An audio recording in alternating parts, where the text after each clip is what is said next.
Un excellent dimanche à tout le monde et c'est pas parce que c'est dimanche que votre serviteur ne va pas bosser pour vous délivrer les dernières informations les plus croustillantes. Et la dernière info en date, c'est que enfin la France a un gouvernement. C'est bon. On a dû attendre. Par contre, c'est venu plus tôt que prévu. Parce que vous vous souvenez, j'avais couvert l'info, on avait dit pas avant dimanche. Enfin, il nous avait dit pas avant dimanche. Donc, ça me surprend un peu. Là, pour le coup, ça m'a un peu pris de court, donc désolé, j'essaie de pas parler trop fort. Je crois que mes colocs sont en train de dormir. Alors, on a enfin un gouvernement. Donc, retrouvez la liste et l'équilibre politique des membres de l'exécutif. Déjà, merci beaucoup au Monde, et je dis ça de façon tout à fait sérieuse. Ils m'ont pas mal, facilité le travail, puisque en fait, ils ont fait une liste, ils ont fait une répartition des ministres, des secrétaires d'État, des ministères, des secrétaires d'État, des ministres délégués, etc., etc. Il reste que les directeurs d'agences et que les directeurs de direction d'administration centrale. Je vais pas vous faire tout l'organigramme, hein. Vraiment, ne comptez pas sur moi pour faire tous les détails. Je connais les détails, j'ai vu ça en cours, mais si je devais vous donner les détails de ce que c'est qu'un ministère, quelles sont les structures qui sont soumises à ce ministère, en fait, il faudrait que je vous explique un truc comme ça. C'est l'organigramme d'un seul ministère, ça. Voilà, vous avez pas envie. Donc pour éviter ça, on va s'en tenir au minimum. Qu'est-ce qu'un ministère ? Donc qu'est-ce qu'un ministre ? Un ministre, c'est une personne qui est un homme d'État. Un homme d'État, enfin, c'est une des plus hautes fonctions qu'on puisse avoir en France, qui est en charge d'un ministère. Un ministère, c'est une partie de l'administration, une partie thématique spécifique de l'administration, typiquement le ministère de la Santé, le ministère de l'Économie et des Finances. Voilà, ça, c'est des parties de l'administration. En gros, ils vont gérer ce qui les concerne. Alors, on va faire un petit peu la distinction. Donc déjà, avant d'aller vraiment dans les détails, je vais essayer de faire en sorte que la vidéo soit plus pédagogique pour vous expliquer vraiment ce que c'est qu'un ministre, un ministère, un ministre rattaché au Premier ministre, un ministre délégué, un secrétaire d'État, etc. Par contre, avant, j'aimerais quand même me féliciter. Je suis désolé, je vais pas feindre la modestie, j'ai complètement le droit de me féliciter parce que ma prédiction était juste. J'ai eu deux prédictions qui sont justes. C'est que, numéro 1, Macron fait ce qu'il veut. La gauche s'était plaint du fait que M. Barnier avait été désigné, alors que c'est, en termes de sièges, c'est le nouveau Front Populaire, donc la formation de gauche principale, qui avait remporté les élections en termes de sièges, parce qu'en termes de voix, c'était le Rassemblement National. Donc, ils avaient considéré, en tout cas, c'est ce qui, je suis convaincu qu'ils ne sont pas assez débiles pour dire ça en toute bonne foi, ils ont considéré que c'était une élection volée. Alors qu'en France, ce n'est pas du tout l'Assemblée nationale qui va élire le Premier ministre. Ce n'est pas du tout comme ça, c'est contraire à l'esprit de la Constitution. Moi, je dis pas que c'est bien, c'est pour vous montrer le côté absurde en fait, ça n'existe qu'en France, ça n'existe nulle part ailleurs ce truc. Ils avaient gueulé parce que M. Barnier avait été désigné au poste de Premier ministre à Matignon, et pourtant, ils ont dit que c'était une élection volée, alors que c'est le but de la Constitution de 1958, c'est le but de la République française, de la 5ème République, de permettre au président de la République de faire ce qu'il veut.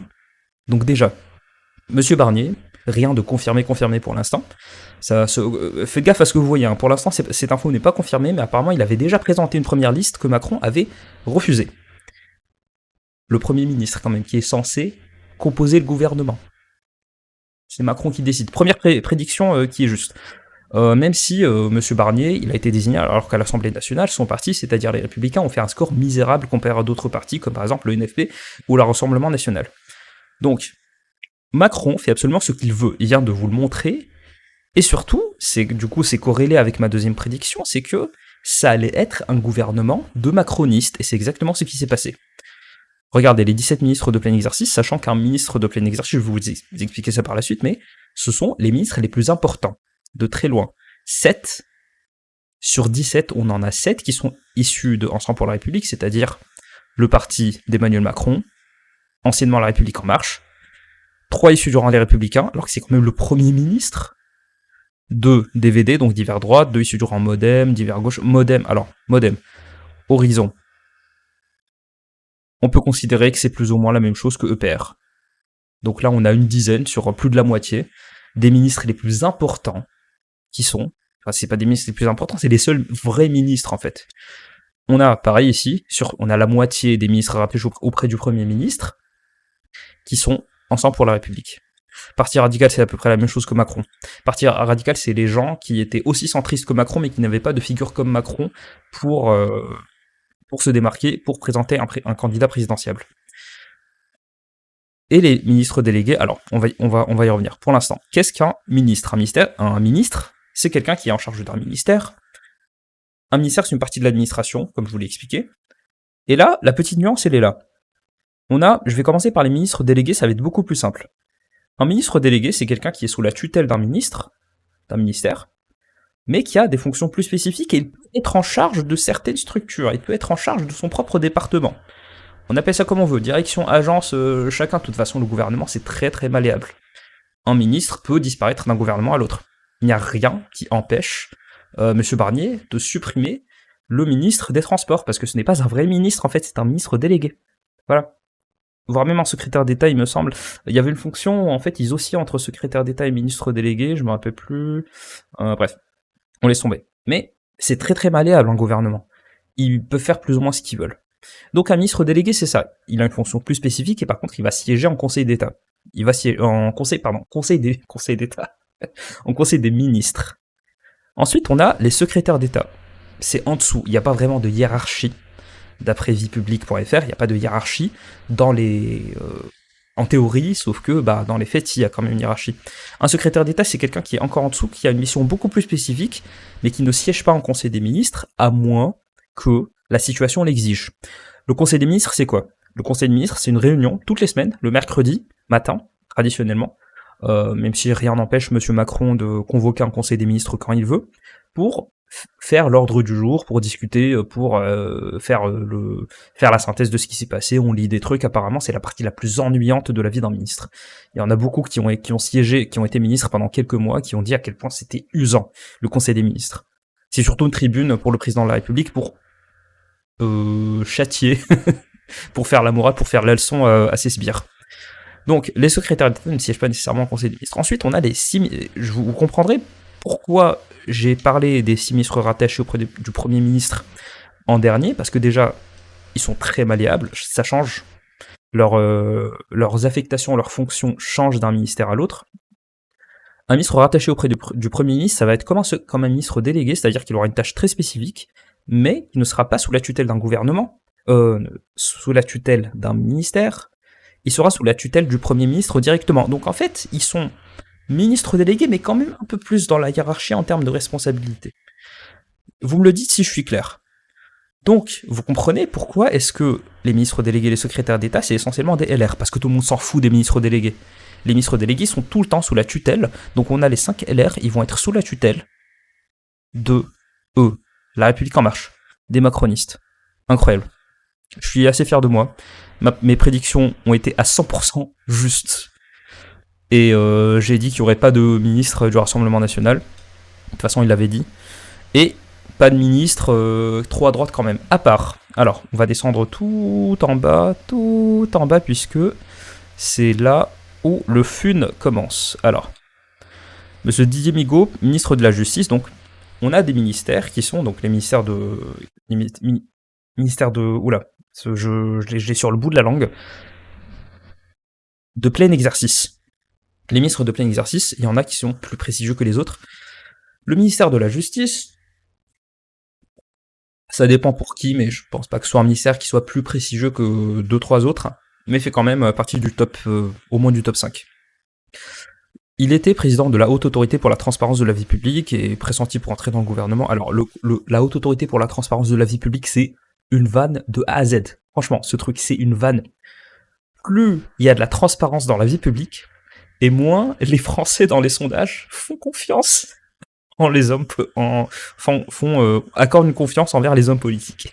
C'est-à-dire que c'est génial. La politique en France, plus tu t'y connais, plus tu sais ce qui se passe, moins tu as confiance dans les politiciens. C'est incroyable. Je voulais vous parler de ça parce que faut connaître cette stat, hein, c'est quand même très important et c'est super marrant. Le truc le plus intéressant, c'est bien évidemment Monsieur Bruno Retailleau, qui a passé, là ça fait depuis 10 ans qu'il est le chef de la droite en France, puisque c'était le chef il était le chef du groupe Les Républicains au Sénat, sachant que le Sénat, historiquement, là ça fait des décennies, ça a été une institution de la droite qui a pour ancêtre le gaullisme, pour pas que je me fasse tailler en commentaire. À chaque fois je parle de la droite gaulliste, parce que LR, ils ont plus grand chose de gaulliste aujourd'hui, on me taille en commentaire pour me dire non, c'est pas des gaullistes, c'est des europistes, oui. Tout à fait vrai, tout à fait vrai. mais la droite, le centre droit, voilà, on va dire le centre droit. Monsieur Bruno Retailleau, c'est le chef de la, genre c'est le cerveau de la droite depuis 2014 quasiment. Il a été nommé ministre de l'Intérieur. Le ministère de l'Intérieur, aujourd'hui, merci Darmanin, merci Macron qui a envoyé Darmanin au casse-pipe à chaque fois qu'il y avait un sujet controversé, bah c'est devenu peut-être le ministère le plus important en termes de communication pour l'Élysée. Et je dis bien l'Élysée, pas Matignon, parce que qu'on soit clair, c'est le président qui décide de tout en France, en 5ème République. Le Premier ministre, il est là pour faire joli. Macron l'a confirmé en désignant Monsieur Barnier. Alors, donc Laurent Wauquiez était annoncé vendredi, mais non, Wauquiez jamais Wauquiez, pour des raisons que je vais pas détailler, mais Wauquiez, il est trop incontrôlable. Il est trop incontrôlable pour Macron. Donc Bruno Retailleau a passé 10 ans à tailler Macron à chaque interview, et là d'un coup, voilà, comme quoi, aucun honneur. Mais bon, j'essaie de pas trop donner mon avis, mais là, je peux pas ne pas dire ce que je pense. C'est pas possible. Enfin, tous ceux qui suivent un petit peu les intrigues de LR depuis quelques années se disent mais franchement est-ce que vous pouvez arrêter de vous caricaturer vous-même, je pense. Juste ça. Juste, on vous demande pas d'être honnête. On vous demande pas de pas faire de détournement d'argent ou de faire de provoquer des scandales. Non, tout ce qu'on vous demande, s'il vous plaît, c'est de pas vous caricaturer vous-même en fait. Parce que vous donnez constamment des munitions aux anarchistes. Ou aux anarchistes mentaux comme moi qui détestent la République. Alors, ensuite, voilà, Renaissance, ministre de l'Éducation nationale, qui fait partie des ministères les plus importants, qui ont le plus de budget qui est alloué. Macroniste, voilà. Rachida Dati à la culture. Ministre des Armées, Sébastien Lecornu, bon. Je préfère. En vrai, c'est plus rassurant qu'autre chose de savoir qu'on a le même ministre aux armées, donc là, on dit rien. LR, ministre de l'Agriculture. Génial. Monsieur Guillaume Casbarian, ministre de la fonction publique. J'adore cette photo, elle est incroyable. Le mec, il est en train de te regarder. Alors, sachant qu'il est ministre de la fonction publique, on va augmenter les délais. Alors là, le gars. Ensuite, on a sénateur LR nommé ministre chargé des Outre-mer. Le ministre chargé des Outre-mer, il me semble que c'est un ministre... Il me semble que c'est pas un ministre à part entière, si je me trompe pas. Ensuite, on a la députée Renaissance, Maud Rojon, nommée porte-parole du gouvernement. Alors, porte-parole en général, c'est un poste qui est alloué à des gens qui sont plutôt jeunes, et je mets de très très gros guillemets, parce qu'on trouve qu'ils sont prometteurs, et en général, c'est pour ensuite se préparer à devenir ministre, comme par exemple Attal. Attal et Olivier Véran également. Ministre des Finances et de l'Économie et Laurence Saint-Martin au budget. Je trouve ça assez curieux qu'il n'ait pas nommé quelqu'un avec plus d'expérience que ça à Bercy, donc au ministère de l'Économie et des Finances. Par contre, est-ce que c'est une faute le fait qu'ils aient marqué ministre des Finances et de l'Économie? Parce que normalement c'est l'inverse. Franchement, à chaque fois ils renomment les ministères, c'est ce que je vous dis. Les ministères sont très très malléables. Le ministère de l'écologie, il a été nommé sous Macron le ministère de la transition écologique, parce que ça fait le plus marketeux en fait. Au niveau marketing, c'est mieux. Alors, Astrid Pondian-Bouvet nommé ministre du Travail et de l'Emploi, aussi le ministère du Travail, c'est quand même une responsabilité assez importante. On a dit que celle-ci, alors je la connais pas particulièrement, mais apparemment ça a été la mascotte du Macron, enfin pas la mascotte, mais genre la Macron girl cliché en fait. Modem nommé ministre des Affaires étrangères. Macron, il se caricature lui-même, lui aussi, parce que Macron, alors, sachant qu'il y a un ministre des Affaires étrangères, mais c'est pas genre l'ambassadeur général ou quoi que ce soit. Hein. Le représentant à l'étranger de la France, ça reste Emmanuel Macron. Et c'est vrai que Macron, il aime bien contrôler à peu près, un peu ses relations, tout ce qui est protocolaire, tout ce qui est diplomatique et consulaire. Il a choisi quelqu'un du Modem, sachant que le Modem, c'est le parti qui est connu pour complètement se faire rouler dessus et par Macron, et ensuite, une fois qu'il est bien écrasé, qu'il est bien au fond, qu'il s'est transformé en tache de gras sur le trottoir, bah il en redemande. Ça, c'est le Modem. Oui, alors Modem, c'est mouvement démocrate. Le jeu de mots Modem, genre le truc que tu utilises pour ton Wi-Fi, c'est voulu, hein. C'est voulu. C'est un jeu de mots. C'est censé être drôle, en fait. Tu rigoles ou pas? Rigole. Catherine Vautrin, ministre partenariat avec les territoires de la décentralisation, voilà, on s'en fiche. UDI, voilà, Union des démocrates et des indépendants. Et, en fait, il faudrait qu'on ait un générateur de noms de partis bullshit. Genre, tu mets n'importe quel mot et ça te génère un nom de parti bullshit. Genre, le mouvement des démocrates libéraux pour la République, le MDLR, voilà, je l'ai fait. Union de démocrates et des indépendants, c'est incroyable. Secrétaire d'État à la consommation, d'accord.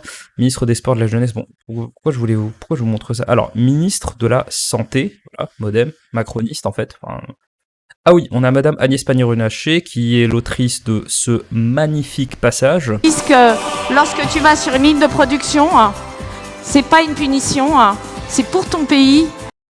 Voilà, c'était juste assez marrant. Ouais, au cas où vous ayez oublié cet instant de cringe cosmique, pharaonique qu'on a eu. Donc voilà, ça c'est Agnès Pannier-Runacher, Nathalie Delattre qui vient du Parti Radical, comme je vous disais, plutôt allié sur Macron. Ensuite, voilà... Ah oui, on a eu monsieur LR Patrick Hetzel. Je comprends pas pourquoi est-ce qu'ils ont mis Alsacien luthérien. En fait, c'était très important de dire que c'était un protestant.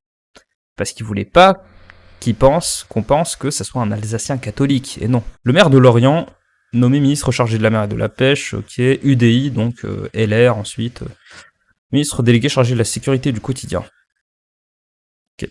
La députée Marianne Possier-Witzbach, ministre délégué de l'économie sociale et solidaire. Ok, ministre de l'économie sociale et solidaire, c'est génial. Alors, tout ça pour vous dire, désolé pour la jumpscare, ministre des solidarités, de l'autonomie et de l'égalité entre les femmes et les hommes. Ça, c'est un secrétaire, c'est un ministère délégué, ça. Bref, tout ça pour vous dire. On a des macronistes aux postes les plus importants, et des LR à des postes qui, on dirait que c'est des postes importants, mais en fait pas du tout, c'est des postes qui sont mis sous la tutelle des macronistes en question. C'est génial. C'est absolument génial. La concession, qui a été faite bien évidemment, pour ceux qui ne l'auraient pas encore capté, c'est lui. C'est Bruno Retailleau, en tant que ministre de l'Intérieur. Les heures, les vraies heures qu'ils ont dû passer à négocier pour que ça soit Bruno Retailleau, ministre de l'Intérieur, je pense qu'en fait, ils ont tout misé là-dessus. Ils ont dit, ok, t'as choisi un premier ministre de notre camp, on veut avoir notre mot à dire. En fait, leur mot à dire, ça se limite à ça. Ça se limite au fait d'avoir Bruno Retailleau, sachant que Bruno Retailleau, bah, il fait partie. Je me demande si c'est pas le mec de LR le plus connu aujourd'hui. Il est plus connu que Wauquiez. Il est le plus populaire, en tout cas. Bon, on met de côté Éric Ciotti d'ailleurs. Ah oui, le fiasco Éric Ciotti, il n'est pas encore terminé. Hein. Il y a toujours deux partis les Républicains, pour ceux qui auraient pas capté. Voilà. Donc, je pense qu'on va s'arrêter là. Pas besoin d'aller au-delà. Il y avait des machins que je voulais peut-être vous montrer. Donc l'organigramme, non. Le cringe, je voulais montrer. Organigramme de l'administration centrale, c'est bon, ça je voulais montrer. Voilà, je pense qu'on est bon. Donc, dites-moi si mes explications étaient claires. Dites-moi s'il y a un sujet dont vous voulez que je parle. De toute façon, je pense que là, mon agenda est rempli pour les prochains jours. On va parler que du gouvernement, je crois. Je vais essayer de varier un petit peu les sujets. Pour ceux qui sont pas au courant, bah, vous savez quoi, je vais l'afficher là tout de suite. J'ai un compte TikTok. J'ai un compte TikTok que j'ai relancé, où je parle surtout d'histoire. Je compte parler de philosophie, d'autres trucs assez marrants. Mais pour l'instant, c'est essentiellement de l'histoire, et ça ressemble à ça. Voilà. Donc ça, c'est la vidéo que j'ai sortie aujourd'hui. Citation célèbre que personne n'a prononcée. Ça, c'est 5 idées reçues qui donnent envie aux historiens de t'en coller une. En gros, je fais que démonter des clichés d'histoire, et j'essaie de présenter ça dans un format extrêmement court. Hein. C'est vraiment 60 secondes maximum. 60, j'ai toujours pas dépassé les 60 secondes. Je vais peut-être pas sortir toutes les vidéos en mode short sur YouTube. Ça dépend sur quelle plateforme est-ce que j'ai plus de succès, où j'arrive à brasser le plus de thunes. Je vous tiendrai au courant, mais en tout cas, si vous voulez vraiment ne rater aucune vidéo au moment où elle sortent, c'est sur TikTok que ça se passe, le lien est en description. On se dit à demain, ou alors cet après-midi sur TikTok pour la prochaine vidéo. Salut!